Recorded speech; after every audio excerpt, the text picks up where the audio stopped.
Taie organizată.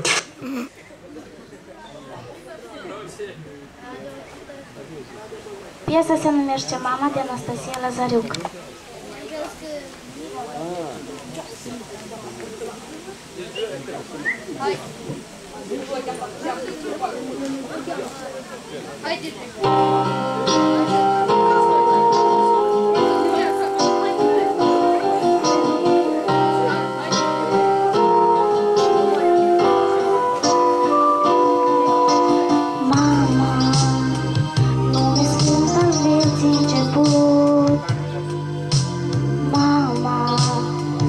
Amintindu-mi dor de demult, mama, glasul tău mereu îmi spunea: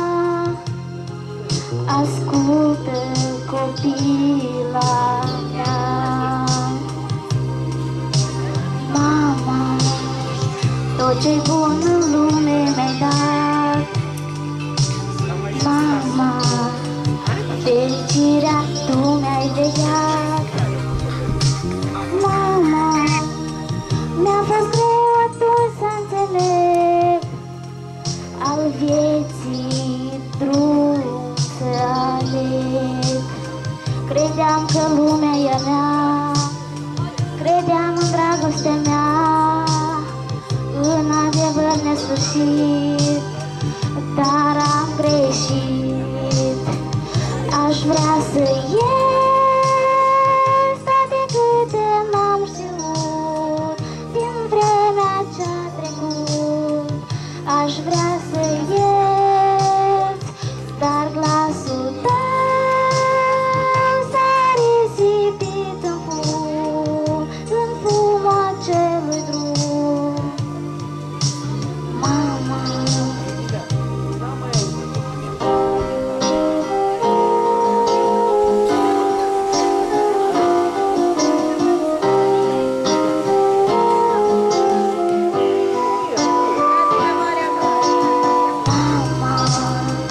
cea mai bună prietenă mea.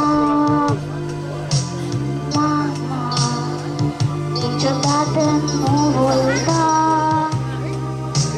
Mama, mi-a fost greu atunci să înțeleg al vieții drum să aleg. Credeam că lumea e a mea, credeam în dragostea mea, în adevăr nesfârșit, dar am greșit.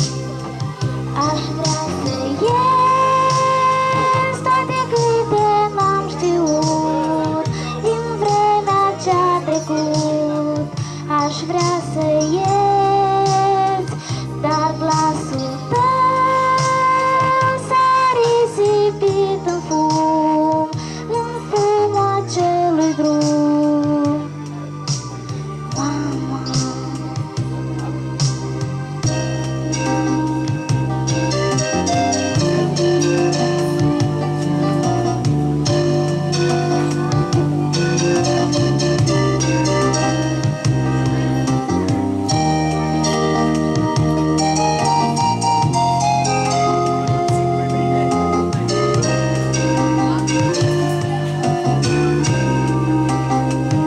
aș vrea să ies toate câte n-am știut din vremea ce-a trecut. Aș vrea să ies, dar glasul tău